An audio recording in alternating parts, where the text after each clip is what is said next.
Kami dari kelompok 8 akan menyampaikan mengenai teori permainan dan persamaan strategis. 3 elemen permainan. Yang pertama, ada pemain. Pemain adalah pengambil keputusan.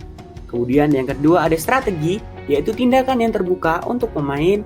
Kemudian yang terakhir ada imbalan atau pengembalian terakhir ke pemain di akhir permainan. Keseimbangan nas. Keseimbangan nas adalah strategi yang dipilih oleh masing-masing pemain dengan strategi pemain lain tertentu. Jadi strategi ini merupakan strategi terbaik dari masing-masing pemain dengan mempertimbangkan strategi tertentu yang diambil oleh pemain lainnya. Permainan asrama. Misalkan ada 2 siswa yang harus memutuskan seberapa keras memainkan stereo mereka di asrama.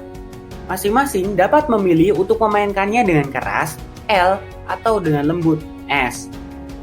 Dari tabel di atas dapat disimpulkan bahwa pilihan strategi A, keras, dan B, keras, mematuhi kriteria keseimbangan nas. Dilema tahanan.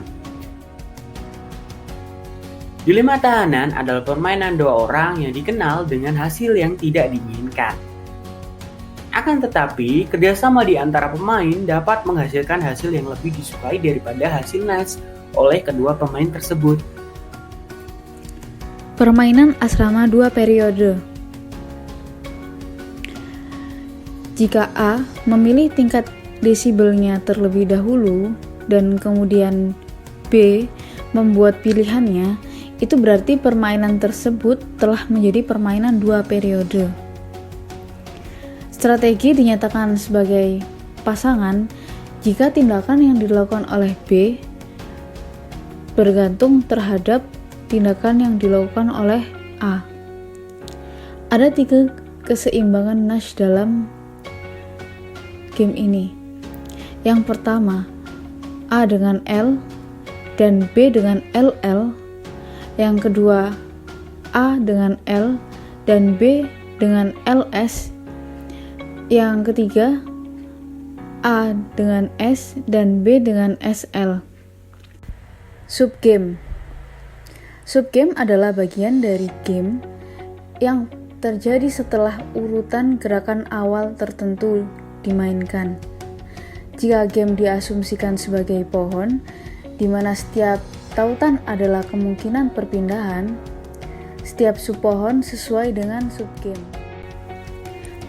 Contoh situasi ekonomi yang dapat dicontoh sebagai permainan berulang.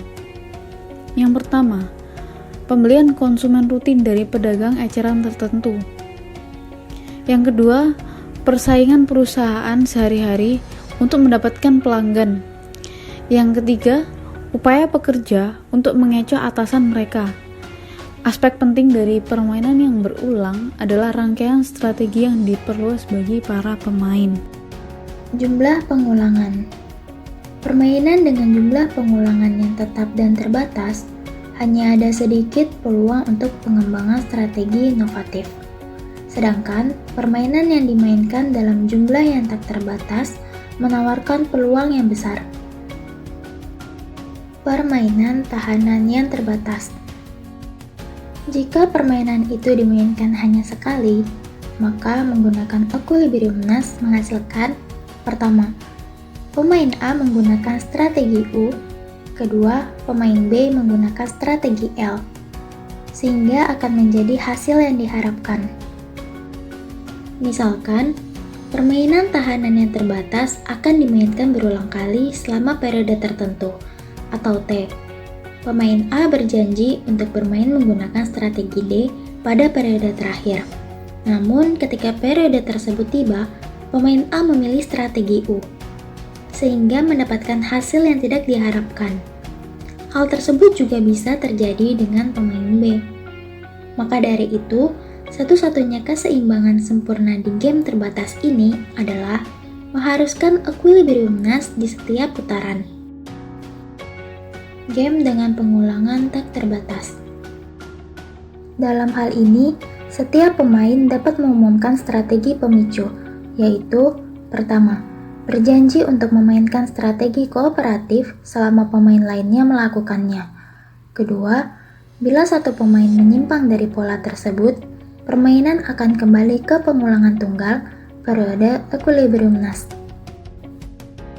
Misalkan, pemain A mengumumkan bahwa akan terus memainkan strategi pemicu dengan bermain secara kooperatif dalam periode K.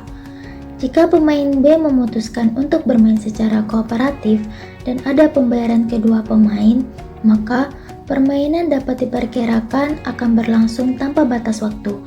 Namun, jika pemain B memutuskan untuk menipu, maka hasil dalam periode K akan turun menjadi 1 di semua periode mendatang.